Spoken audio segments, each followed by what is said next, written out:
Where is the BLM in all of this process that we are describing here? Where is the BLM going to position itself? Be it the status quo, be it a new coming president or whoever or whatever is happening. Given the fact that the crisis has tortured the BLM mostly, the place is almost deserted, the population count is not even there. I mean, I can just go on and on about the list. So where is the BLM going to position itself during this election? Uh, the BLM has to position itself as a victim.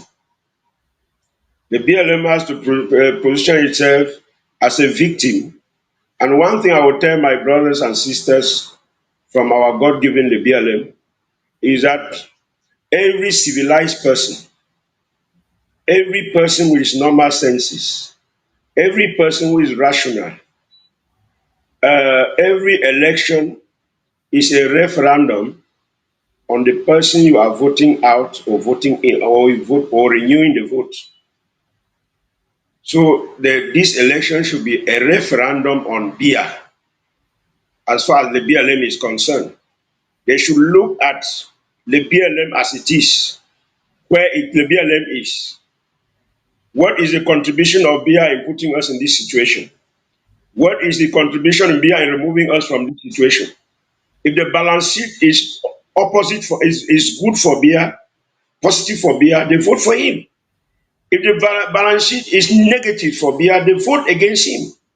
You will be a very irrational human being if you make an analysis of somebody's balance sheet who is seeking for a vote from you. He has proven his worth not for only 7 years, not for only 14 years, but for 40, more than 40 years. So you have that cumulative balance sheet. You can therefore reasonably have the best indicators whether this man is worth being voted again. And that is how I think Lebialem should position itself in this election.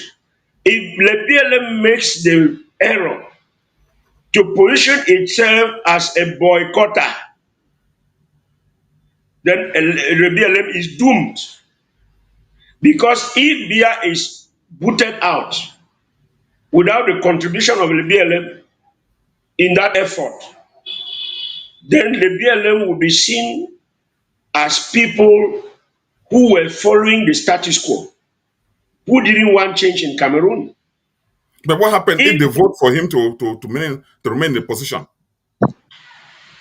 If the BLM comes out and vote for him to remain vote for Mr. Bia to remain in office, the BLM is by that token, by that action, saying that they are very comfortable where they are.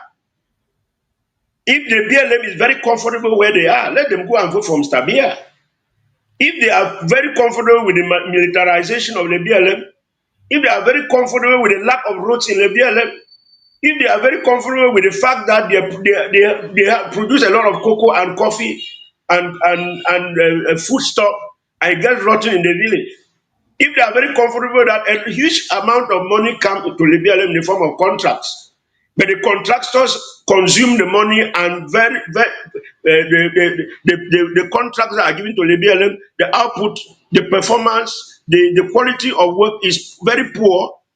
If they are comfortable with that, let them go and vote for Mr. Bia. If they are comfortable with that grammar school, which was the pearl of the BLM, it now has not up to 20 students because of the inability to manage a crisis which a good government could have readily managed. Then they go and vote for Mr. Bia.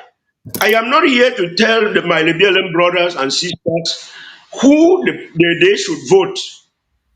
I am here to open their eyes to why they should think, they should put their hands on their head to think.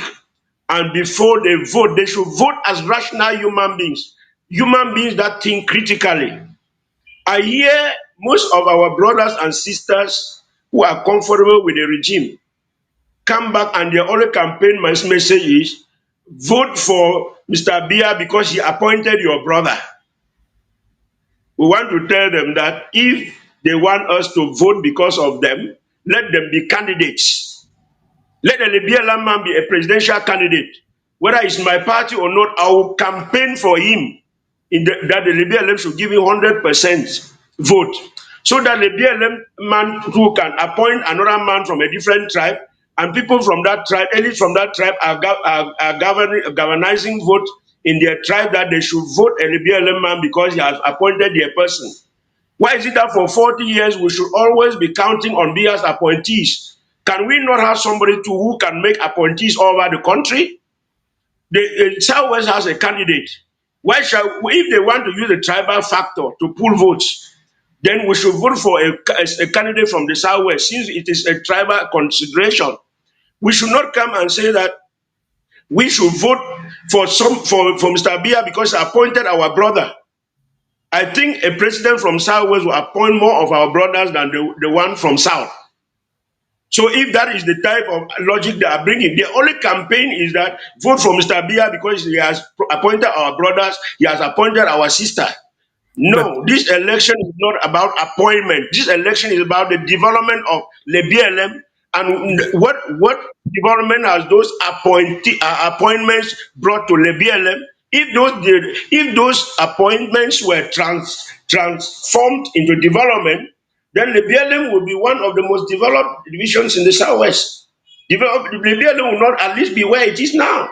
So they don't have any campaign message apart from that we should show appreciation for Bia to having appointed our own brother or our own sister.